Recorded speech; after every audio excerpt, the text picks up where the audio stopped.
எல்லாம் வல்ல அன்னையாக விளங்கக்கூடிய வாராகி அம்பாளுடைய மலரடிகளையும் பணிந்து உலகம் முழுவதும் வாழக்கூடிய ஆஸ்ட்ரோ பக்தி டாக் நேயர்கள் அனைவருக்கும் உங்கள் தாம்பரம் ஸ்ரீ வாராகி ஈசனேசன் சுவாமிகளுடைய நல்லாசிகள், வாழ்த்துக்கள். அன்பு நேயர்களே, உலகம் முழுவதும் வாழக்கூடிய என் அன்பு நேயர்களே, பக்தர்களே அனைவருக்கும் இனிய தமிழ் புத்தாண்டு நல்வாழ்த்துக்கள்.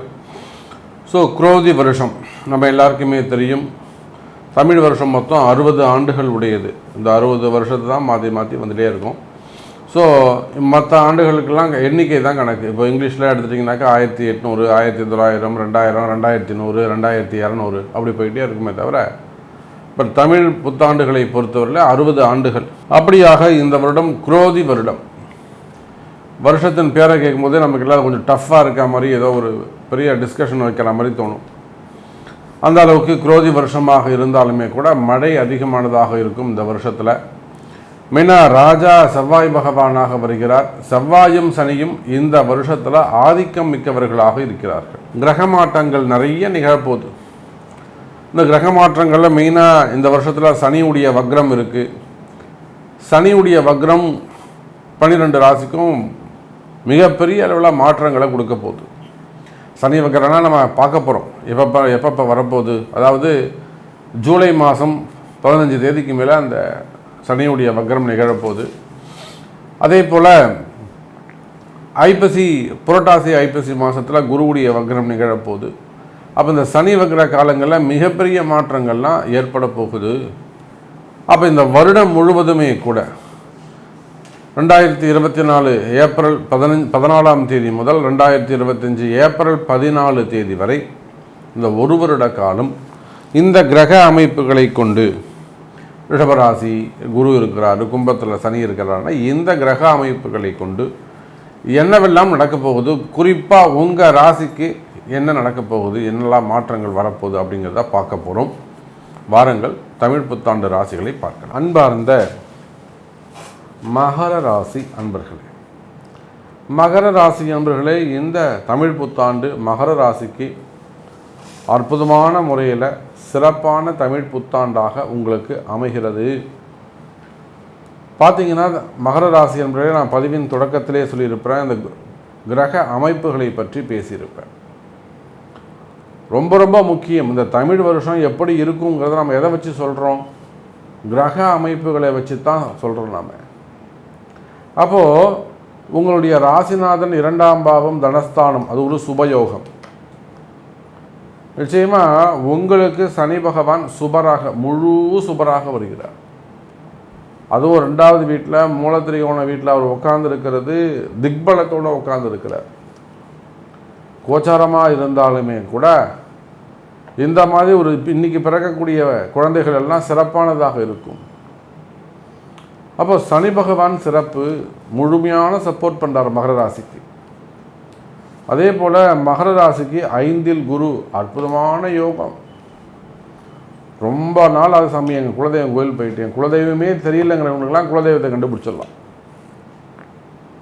என் குலதெய்வமே தெரியல, ஏதோ ஒரு விஷயம் என் கண்ணை மறைக்குது சாமி, ஒரு நல்லது நடக்கணும்னு தோணுது, ஆனால் என் கண்ணை மறைச்சிருச்சு. அந்த மாதிரி மறைமுகமான பிரச்சனைகள் விலகும். 5ல் இருக்கக்கூடிய குருவால் பூர்வ புண்ணியங்கள் அதிகரிக்கும்.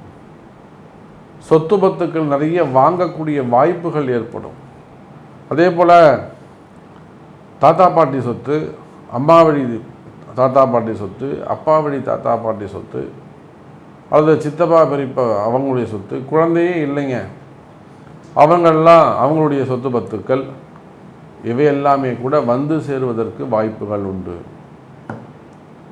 அல்லது உங்களுக்கு அறிந்து தெரிந்தவர்கள் அன்ஆத்தரைஸ்டாக இருப்பாங்க, அந்த மாதிரியான அன்பை பெற்று அவர்களுடைய சொத்து பத்துக்கள், தனவரவு, இடவரவு, இவை எல்லாமே நன்மையாக அமையப் போகிறது.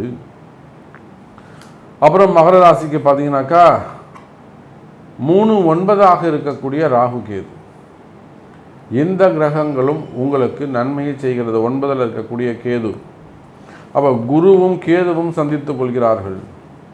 அப்போ அந்த குரு கேது தொடர்பு யாராருக்கெல்லாம் நன்மைங்க? அரசியல் தலைவர்களுக்கு நன்மை, சினிமா துறைகளுக்கு நன்மை, ஆன்மீக பெரியோர்களுக்கு நன்மை, சந்நியாசிகளுக்கு நன்மை, மடாதிபதிகளுக்கு நன்மை தரும்.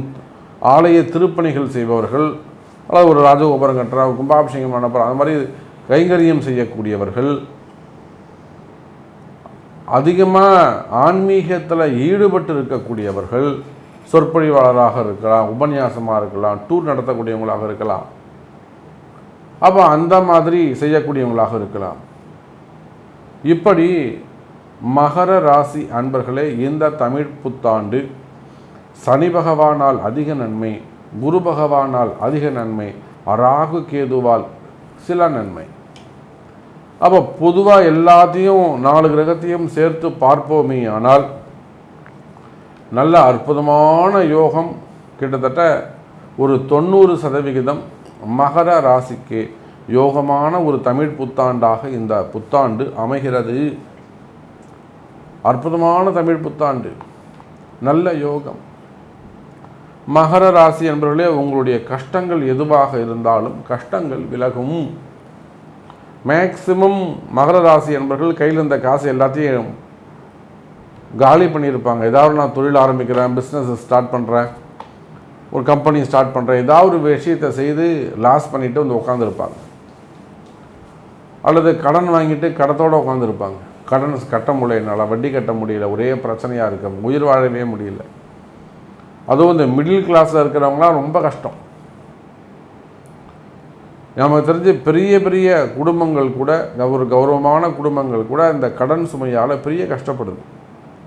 அந்த இடத்த விற்க முடியல, இடத்த விற்று கொடுக்கலான்னா இடம் விற்க மாட்டேங்குது, ரொம்ப லோ ரேட்டுக்கு போகுது.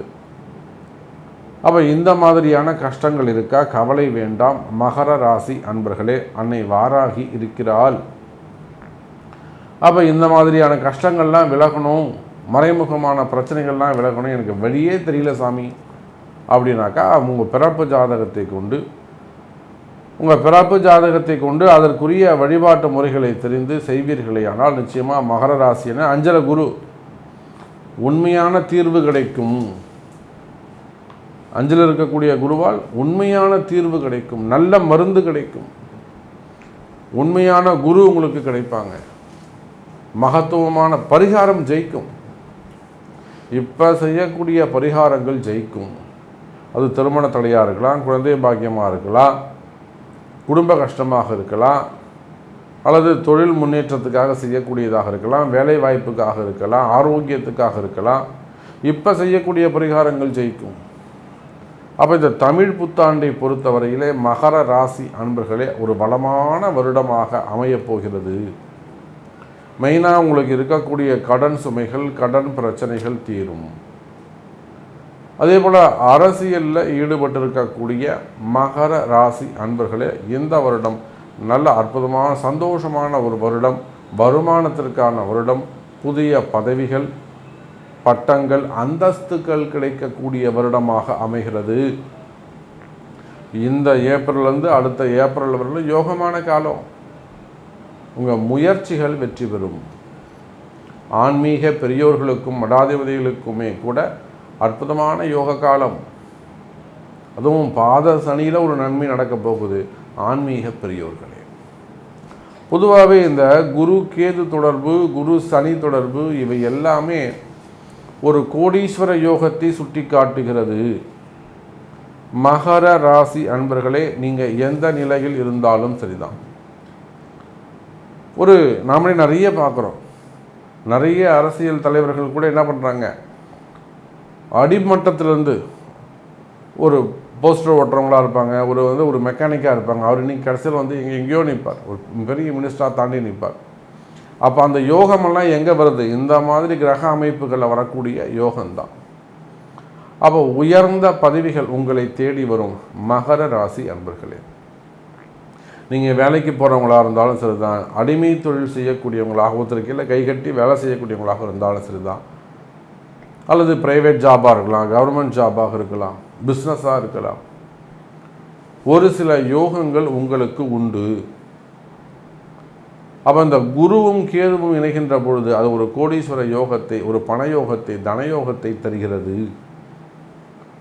அதே போல் பூர்வ புண்ணிய ஸ்தானத்தில் அமையக்கூடிய குருவாலும் இந்த வருடம் முழுவதும் பலவிதமான நன்மைகளை பெறுவீர்கள். அதோடு மட்டுமல்ல, மகர ராசி அன்பர்களே, நீண்ட நாட்களாக உங்களுக்கு இருந்து வருகின்ற கஷ்டங்கள் விலகும். மெயினாக மனக்கவலைகள், மனசில் இருக்கக்கூடிய குழப்பம் விலகும். பலவிதமான மனக்குழப்பம், இன்னும் சொல்லப்போனால் மனசில் பயம், ஒரு விதமான மனசில் பயம் டிப்ரெஷன் இருந்துக்கிட்டே, நீங்கள் ஆணாக இருந்தாலும் பெண்ணாக இருந்தாலும் அந்த மனக்குழப்பம் மன பயம் இருந்துக்கிட்டே இருக்கும். அதே போல் வேலை ஊசலாடிக்கிட்டு இருக்கும், உயிர் ஊசலாடுற மாதிரி. நம்ம இந்த வேலையில் இருப்போமா போயிடுவோமா, இங்கே இருக்கிறேன் சார் நான் வேறு கம்பெனிக்கு போயிடலாமா, அது உள்நாட்டு வேலையாக இருந்தாலும் வெளிநாட்டு வேலையாக இருந்தாலும், மெயினாக ப்ரைவேட் ஜாப், அதுவும் குறிப்பாக ஒரு 48 வயசுக்கு மேலே இருக்கக்கூடியவங்க, எனக்கு இப்போ தான் சார் வேலை போச்சு, 2 மாதமாகுது, 2 வருஷமாகுது, 2 வருஷமாக நான் வேலையே இல்லாமல் இருக்கேன், நான் 2 மாதமாக வேலையே இல்லாமல் இருக்கேன், எனக்கு இப்போ தான் வேலை போச்சு சார், எனக்கு வேலை கிடைக்குமா? அதே போல் நான் வெளிநாட்டுக்கு போவேண்ணா, இல்லை வெளிநாட்டில் தான் இருக்கேன், என் கம்பெனி எனக்கு ரினியூவல் பண்ணுவாங்களா, திரும்பியும் அது எந்த விசா ரினியூவல் ஆகுமா, திருப்பி இங்கேயே நான் வேறு வேலைக்கு தேடலாமா, இந்த சமயத்தில் எனக்கு விசா முடிய போகுது, ஸோ நான் அதுக்குள்ளே எனக்கு வேலை கிடச்சிருமா? இல்லை சார், எனக்கு வேலை செய்கிற இடத்துல இந்த மாதிரி ப்ராப்ளம் இருக்குது, என் பாஸ் என்கிட்ட பேச மாட்டேங்கிறேன், மேலதிகாரி எனக்கு சரியாக பேசலை சார், எனக்கு ப்ரமோஷனுக்கு இந்த இடத்துல காம்படிஷன் வருது, நான் அந்த காம்படிஷனில் ஜெயிப்பேனா? இப்படி 1000 கேள்விகள், வேலை செய்கிற இடத்துல 1008 கேள்விகள். கவலை வேண்டாம் மகர ராசி அன்பர்களே, வேலை வாய்ப்புகள் சிறப்பானதாக இருக்கும், வேலையில் நல்ல முன்னேற்றம் இருக்கும். மகர ராசி நேயர்களே, இந்த குரோதி வருட தமிழ் புத்தாண்டு பலன் பற்றி நம்ம சொல்ல போகிறோம். உங்களுக்கு மகர ராசிக்காரங்களுக்கு பார்க்கதா ஏற்கனவே அவங்களுக்கு பார்த்தீங்கன்னாக்கா 3ல் ராகும் 9ல் கேது இருந்தாங்க. அது இல்லாமல் குரு 4ல் இருந்து இப்போ 5க்கு வர போகிறார். இது ஒரு நல்ல விஷயம். சனி 2ல் இருக்கார். 2ல் சனி இருந்தால் நல்லது தான், சரியில்லைன்னு சொல்லுவாங்க, இருந்தாலும் பாத சனின்னு சொல்லுவாங்க. அந்த 7.5 சனி விலகக்கூடிய அமைப்பு இல்லையா, இதோடு முடிஞ்சிடும். அப்போ கடைசி நேரத்தில் நல்லது தான் செய்வார் சனி பகவான். இந்த மாதிரி ஒரு கிரக நிலையில் இருக்கும்போது தான் இந்த தமிழ் புத்தாண்டு பிறக்குது. அப்போ இந்த தமிழ் புத்தாண்டு ஒரு வருட காலம் என்ன பலன்கள் ஏற்பட போகுதுன்னு பார்க்கும்போது, மகர ராசிக்காரங்களுக்கு பெரும்பாலும் அவங்களுடைய சுய சிந்தனையாலும் தெளிவான முடிவாலும் நல்லபடியாக வந்துடுவாங்க. முயற்சியால் ஜெயம்ன்றது சாஸ்திரம் சொல்லுது. அவங்களுக்கு எந்த ஒரு முயற்சி எடுத்தாலும் அவங்க வெற்றி பெறுவாங்க. குடும்பத்தில் பெண்களுடைய கை ஓங்கி இருக்கும். பெண்கள் சொல்லக்கூடிய வார்த்தைக்கு மதிப்பளித்தாங்கன்னா ஆண்கள் நல்லா இருப்பாங்க. மகராசி இந்த ஆண்களுக்கு பார்த்திங்கனாக்கா உதவி தேடி வரும். உங்களுக்கு ஒரு ஒரு உதவி வேணும்னா அது தேடி தான் வரும், உங்களையும் தேடி வரும். நீங்கள் நினச்சிட்டு இருப்பீங்க அந்த உதவிக்கு கேட்கலாமான்னு நினச்சிருப்பீங்க, ஆனால் அதுவே தேடி வரும். இது ஒரு நல்ல விஷயம் தானே. இது மாதிரி நீங்கள் அதை பலன் பெறுவீங்க. இது இல்லாமல் மகராசி இப்போ இந்த மாணவ மாணவிகள்னால் படிப்பில் குழந்தைங்களாக இருந்தாக்கா படிப்புக்கு சுணக்கமாக இதுவாக இருப்பாங்க. உயர்கல்வி படிக்கிறவங்க கண்டிப்பாக நல்லா இருப்பாங்க. நல்ல சப்ஜெக்ட் தேர்ந்தெடுத்து நல்ல முயற்சி படித்து நல்ல வேலை கிடைக்கிறதுக்கு உண்டான படிப்பை அவங்க தேர்ச்சி பெற்று விளங்குவாங்க. இது மாதிரிலாம் இருப்பாங்க. அதே மாதிரி மகராசியில் பிறந்தவங்க கலைஞர்கள் பார்த்திங்கனாக்கா அவங்களுக்கு அவங்களுடைய செல்ஃப் கான்ஃபிடென்ஸ், தன்னம்பிக்கை, அதனாலே முன்னுக்கு வந்துடுவாங்க. நல்ல விஷயங்கள் நடக்கும், வாய்ப்புகள் தேரும், பிரபலமாவாங்க, நல்ல வருமானங்கள் கூடும், அவங்களுக்கு தேவையான தேவைகள் பெருக்கிக்குவாங்க. இது மாதிரிலாம் நடக்கும். 4 பேர் உதவி பண்ணுறதுக்கு அளவுக்கு அவங்களுக்கு நல்ல விஷயங்கள் நடக்கும். அதே மாதிரி தான் அரசியல்வாதிகளுக்கும். அரசியல்வாதிகள் விட்டதை பிடிப்பாங்க. இழந்து போன பதவி மீண்டும் சேரும். அது இல்லாமல் வேறு பதவி கூட வரும். அந்த பதவி நல்ல பதவியாக அமையும். மக்கள் மத்தியில் பேசப்படுவாங்க. நல்ல முயற்சியோட ஜெயம் கிடைக்கும். விடாமுயற்சியை பண்ணிகிட்டு இருப்பாங்க, உழைப்பாங்க. உழைப்பு உழைப்பு உழைப்பு அப்படின்ற தாரக மந்திரத்தில் தான் அவங்க இந்த வருட காலத்தை தள்ள போகிறாங்க. சுறுசுறுப்பாக இருப்பாங்க. இவங்ககிட்ட கொடுத்தா வேலை மொத்தம் முடிச்சு கொடுத்துருவாங்க அப்படின்னு நம்பி இவங்ககிட்ட கொடுப்பாங்க. இவங்களுக்கு அதுக்கேற்ற மாதிரி நடந்துப்பாங்க. இது மாதிரிலாம் நடக்க போகுது. தொழில் உத்தியோக வியாபாரத்தில் நல்லா தான் இருக்க போகிறாங்க இந்த மகராசியில் பிறந்தவங்க. தொழில் தலை சிறந்து விளங்க போகுது. அது இல்லாமல் அந்நிய நாட்டு ஏற்றுமதி இறக்குமதி, அந்நிய இனத்தவர் மூலிமா பயன்பெறது எல்லாமே நடக்கும் நல்லபடியாக. அதே மாதிரி தொழிலையும் கூட்டாளி மூலிமா நல்லபடியாக பலன் ஏற்பட்டு நிறைய பேர் வச்சு வேலை வாங்கி நல்ல பெருமையான மேன்மையான நிலைக்கு வருவாங்க. பல பிரான்ச்சஸ் கூட அவங்க ஆரம்பித்து பண்ணலாம். வியாபாரத்தில் அதே மாதிரி செய்யலாம். அவங்க வியாபாரத்தில் விஸ்தரிப்பு செய்யலாம். ஒரு கடை இருந்தால் இன்னொரு கடை 2 கடை போடலாம். வருமானம் பெருகும். வருமானம் வரத்துக்கு கண்டிப்பாக வாய்ப்புகள் உண்டாகும். இருந்தாலும் குடும்ப வாழ்க்கையில் கணவன் மனைக்குள்ள பிரச்சனை வந்து போகும். வாக்குவாதம் தவிர்க்கிறது நல்லது. இது மாதிரி பண்ணிட்டு வந்தால் போதும். மற்றபடி நல்ல பணப்புழக்கம்லாம் கண்டிப்பாக இருக்கும். வர்றதை வந்து செலவு பண்ணிடணும். சேமிக்க வைக்கக்கூடாது. அப்படி எண்ணம் இருந்தால் அதை மாற்றிங்க. ஏன்னா உங்களுக்கு சேமிப்புக்கு வந்து நிற்காது. அந்த வரக்கூடிய வருமானத்தை வேறு வழியில் முதலீடு பண்ணவோ வேறு பொருள் வாங்குவோ அது மாதிரி பண்ணிட்டீங்கன்னா அது இதுவும் பரிகாரம் தான். இது மாதிரி பண்ணிட்டீங்கன்னா கண்டிப்பாக நல்லது நடக்கும். இதெல்லாம் பார்த்திங்கனாக்கா உங்களுக்கு பல பிரார்த்தனைகள்லாம் வந்து நிறைவேறும். தெய்வ பிரார்த்தனைகள் கண்டிப்பாக நிறைவேறும். வேண்டுதலாம் நிறைவேறிடும். கோயிலுக்குள்ளெல்லாம் போயிட்டு வருவீங்க. இது இல்லாமல் ஒரு சிலருக்கு கொஞ்சம் நோய்வாய்ப்பட்டு படுக்க நேரிடும். அப்போது உஷாராக இருந்துக்கணும். இறை வழிபாடு பண்ணணும். முன்னெச்சரிக்கையாக இருக்கணும். முன்னாடியே டெஸ்ட்லாம் எடுத்து மருத்துவ பரிசோதனை செஞ்சு பண்ணிக்கணும். இது மாதிரிலாம் பண்ணிட்டு வந்தீங்கன்னா நீங்கள் அதுலேருந்து தப்பிச்சு வந்துடலாம். இது மாதிரிலாம் இருக்குது. இது இல்லாமல் இந்த மகராசியில் பிறந்தவங்களுக்கு உங்களுக்கு வந்து பெரிய இழப்பு ஒன்று வந்து அது மூலிமா ஒரு நன்மை நடக்கும். ஒரு நஷ்டஈடு சொல்லுவாங்க இல்லையா? இப்போ ஒரு இழப்பு வருது, கவர்மெண்ட்டே உங்களுக்கு வந்து அந்த இழப்பை கொடுக்குதுன்னா அதுக்குள்ள நஷ்டஈடு அவங்க கொடுப்பாங்க. இப்போ உதாரணத்துக்கு பார்த்தீங்கன்னா மெயின் ரோடு பக்கத்துலேயோ இல்லை மக்கள் புழங்குற பகுதியிலையோ உங்கள் இடம் அமைஞ்சிருந்தா அந்த இடம் கவர்மெண்ட்டுக்கு தேவைப்பட்டா அப்போ கண்டிப்பாக அதை எடுத்துப்பாங்க. அப்போ அவங்களுக்கு என்ன பண்ணுவாங்க, அந்த இடத்துக்கு உண்டான மதிப்பு அதை நஷ்டஈடுன்னு சொல்லுவாங்க, அதை கொடுப்பாங்க. இந்த மாதிரி நடக்கக்கூடிய விஷயம் தான் இப்போ இந்த மகராசிக்காரன் நடக்க போகுது. அது மாதிரி நடக்கும். இது வந்து அரசாங்கம் மட்டும் இல்லை, பல தனிப்பட்ட மனிதர் மூலிமா கூட வரதுக்கு வாய்ப்பு இருக்குது. உங்களுக்கு நஷ்டஈடு வழங்கக்கூடிய அமைப்பு வந்து சேரப்போகுது. அது உண்மை. இது மாதிரி நடக்க போகுது. இது இல்லாமல் நீங்கள் ஆணாக இருந்தாலும் பெண்ணாக இருந்தாலும் எல்லோருடையும் பழகும் பொழுது எச்சரிக்கையாக பழக நல்லது. நான் ஒன்று செய்ய போகிறேன், கொடுக்க போகிறேன் அப்படின்னு சொன்னீங்கன்னா அது செஞ்சுருங்க. இல்லைன்னா அதனால் பிரச்சனை வரத்துக்கு வாய்ப்பு இருக்குது. இதை நீங்கள் பார்த்து நடந்துக்கணும். அது இல்லாமல் நல்லா கேட்டுங்க, அடிக்கடி வந்து பயணங்கள் வந்து பயணங்களை குறைச்சிக்கணும். இரவு நேர பயணங்களை கண்டிப்பாக குறைச்சிக்கணும். மகர ராசி கால புருஷனுக்கு 10வது ராசி. வணக்கம். மகர ராசி அன்பர்களுக்கு வணக்கம். சனி பகவான் ஆட்சி பெறும் வீடு. இந்த தமிழ் புத்தாண்டு, இந்த ஓராண்டு குரோதி ஆண்டு முழுவதும் இந்த மகர ராசி அன்பர்களுக்கு எப்படி இருக்க போகிறது? சூப்பராக இருக்குமா இல்லை சுமாராக இருக்குமா? ஏன்னு சொன்னால் உங்களுக்கு 7.5 சனி போயிட்டுருக்கு. 2ஆம் இடத்தில் சனி பகவான் ராசிநாதன் இருக்கிறார். குரு பகவான் உங்களை பொறுத்தவரையிலையும் 4ஆம் இடத்தில் இருந்து செயல்பட்ட குரு பகவான் இந்த ஆண்டு 5ஆம் இடம் சென்று விடுகிறார். சூப்பர். குரு பகவானுக்கு ஸ்தான பலம், அருமையான பலம். ஸ்தான பலம், பார்வை பலம் இருக்கிறது. நல்ல இடத்துல பார்க்க போகிறார். 9ஆம் இடத்தை பார்க்க போகிறார். 11ஆம் இடத்தை பார்க்க போகிறார். ராசியை பார்க்க போகிறார். 1, 5, 9 சிறப்பாக இருக்குது. அடுத்தது ராகு 3ஆம் இடத்துல உங்களுக்கு, அவர் 3ஆம் இடத்துல உபஜயஸ்தானத்தில் ராகு கேதுக்கள் இருக்கணும்.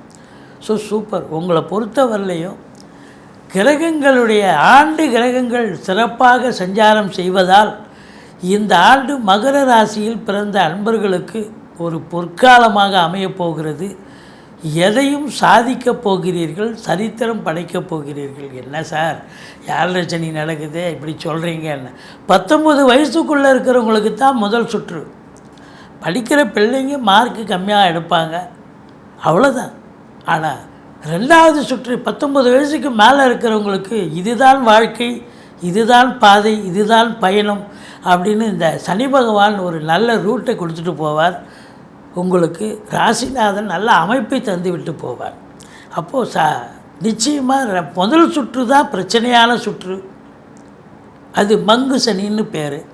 2வது சுற்று பொங்கு சனின்னு பேர். அப்போ இது நிச்சயமாக சாதிக்க போகிறீங்க. அதாவது 11th ஹவர்னால் கூட ஜெயிப்பீங்க. ஃபினான்ஷியல் ரீதியாக 1008 பிரச்சனைகள் வந்தாலும் இடர்பாடுகள் வந்தாலும் ஃபினான்ஷியல் ரீதியாக ஜெயிக்கக்கூடிய ஒரு நிலை தான் இந்த பொங்கு சனி அப்படின்னு சொல்கிறது. பிரச்சனைகள் இருக்கும், குடும்பத்தில் சண்டை இருக்கும், சச்சரவு இருக்கும், கொடுக்கல் வாங்கல் பிரச்சனை இருக்கும். இருந்த போதிலும் சாதிக்கிறீர்கள், ஜெயிக்கிறீர்கள் அப்படின்னு சொல்லலாம். இப்போது குரு பகவானை நம்ம பார்க்கலாம். 4ஆம் இடத்துல இருந்த குரு இப்போ 5ஆம் இடத்துக்கு வந்துட்டார். ஸ்தான பலம். குரு பகவான் 2, 5, 7, 9, 11 ஆகிய இடங்களுக்கு வரும்பொழுது அற்புதமான பலன்களை வாரி வழங்குவார்னு ஜோதிட கிரந்தம் சொல்கிறதுன்னு நம்ம சொல்லிகிட்ருக்கோம். அப்போ 5ஆம் இடம் ஸ்தான பலம். 5ல் குரு கெஞ்சினாலும் கிடைக்காதுன்னு சொல்லுவாங்க ஜோதிட நண்பர்கள். அப்போ 5ஆம் இடம்ன்றது அற்புதமான இடம். மனசு, அதாவது சாதிக்க உள் மனசு, ஆழ் மனசு அப்படிங்கிற இடம் அது. அப்போ அந்த இடத்துல குரு வந்துட்டால பிரச்சனைகள் எது இருந்தாலும் அதெல்லாம் தூக்கி போட்டு ரொம்ப சந்தோஷமாக இருப்பீங்க. அதுதான் 5ஆம் இடம். இப்போ சீட்டாட்டம், ரேஸு, லாட்ரி, ஸ்பெக்குலேஷன், இந்த பங்கு மார்க்கெட்டு, அதாவது ஷேர் மார்க்கெட் போன்ற இனங்களில் ஈடுபாடு காட்டுபவர்களுக்கு கொஞ்சம் நல்லது நடக்கும் அப்படின்னு சொல்லலாம். பூர்வீகத்தில் ஏதாவது பிரச்சனைகள் இருந்திருக்கலாம். அது பிரச்சனைகள்லாம் அகன்று இப்போது சகஜ நிலைக்கு வந்து சந்தோஷமாக இருப்பீங்க. பூர்வீகத்திலேருந்து நல்ல தகவல் வரும். குலதெய்வ வழிபாடு பண்ணுவீங்க. ரிஷிகள், முனிகள், குருமாருடைய ஆசீர்வாதம். ஏன்னா 5ஆம் இடத்துல குரு இருக்காருன்னு சொன்னால் பூர்வ புண்ணியஸ்தானம் வலுப்பெறுகிறது. இதுவரைக்கும் தடைப்பட்ட விஷயங்கள், நின்று போன விஷயங்கள், பூர்வ புண்ணிய விஷயங்கள் இப்போ தடைபடாமல் தங்கு தடையின்றி நடக்கும். ரொம்ப பேங்க் பேலன்ஸ்னு சொல்கிறது பூர்வ புண்ணிய ஸ்தானத்தை. அப்போ அந்த இடம் குரு வந்துட்டாருன்னு சொன்னால் அப்போது சாதிக்க போகிறீங்க. அப்படி நிகழ்காலத்தில் இப்போ சாதிக்கக்கூடிய ஒரு நிலை இருக்கிறது. குழந்தை பாக்கியம் இல்லாதவர்களுக்கு குழந்தை பேர் கிடைக்கும். பூர்வீக சொத்து பிரிச்சிக்காதவங்க இந்த காலகட்டத்தை பயன்படுத்தி கொள்ளலாம். இது ஸ்தான பலம், அற்புதமான இடம். அடுத்தது உங்களுக்கு பார்வை பலத்தை பார்க்கலாம். 9ஆம் இடத்தை குரு பார்க்குறார். 9ல் கேது இருந்து கடந்த ஆண்டு தந்தைக்கும் உங்களுக்கும் இடர்பாடு, பிரச்சனைகள் வந்தது. தந்தைக்கு பிரச்சனை, தந்தைக்கு மூலமாக உங்களுக்கும் பிரச்சனை. ஆனால் இப்போ குரு பார்க்குற அதே கேது இருக்கிறார், குரு பார்வையில் இருக்கிறார். அப்போ என்ன அப்படின்னாக்கா 9ஆம் இடம் சிறப்பாகிறது.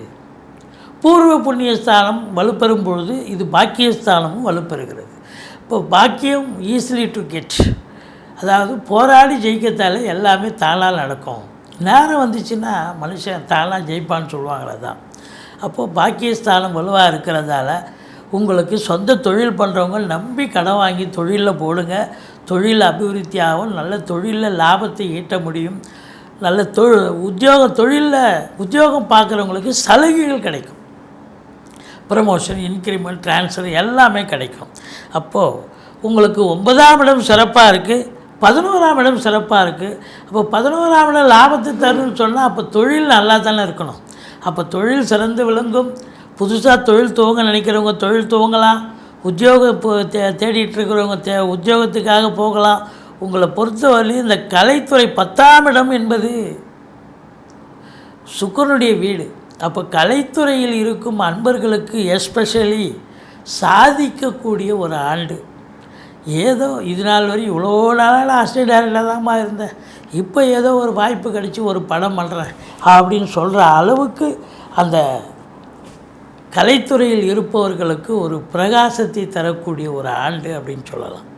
ஒத்துர்கள் எல்லாருக்குமே அவங்கவுங்களுக்கு அவங்க தகுதிக்கு ஏற்ப வேலை வாய்ப்புகள் கிடைக்கும், சம்பாத்தியம் கிடைக்கும், பிரகாசங்கள் கண்டிப்பாக. பிரகாசம்னா ஒரு பெரிய லெவலில் ரீச் ஆவீங்க. இது வரைக்கும் எங்கேப்பா இருந்த நீ இவ்வளோ திறமையை வச்சுக்கிட்டு அப்படின்னு சொல்கிற அளவுக்கு உங்கள் திறமைகள் பளிச்சிடும் அப்படின்னு சொல்லலாம். மொத்தத்தில் பார்க்கும்பொழுது தொழிலில் நல்ல லாபத்தை ஈட்டப் போகிறீர்கள்.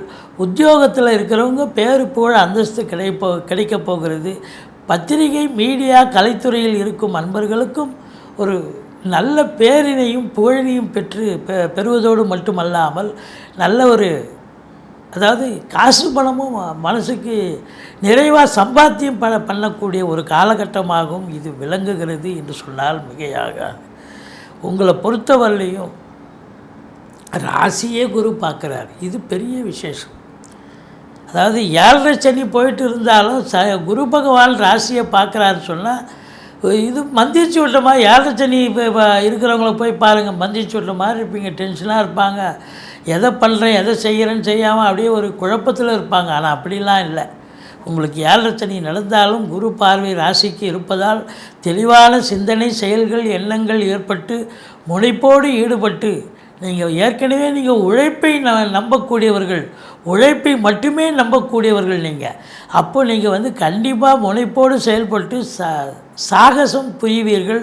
அப்போ தொழிலாகட்டும் உத்தியோகமாகட்டும் எதில் இருந்தாலும் அதில் இன்வால்மெண்ட் இருக்கும், ஈடுபாடு இருக்கும். நிச்சயமாக வெற்றி அடையப் போகிறீர்கள் என்று சொன்னால் மிகையாகாது.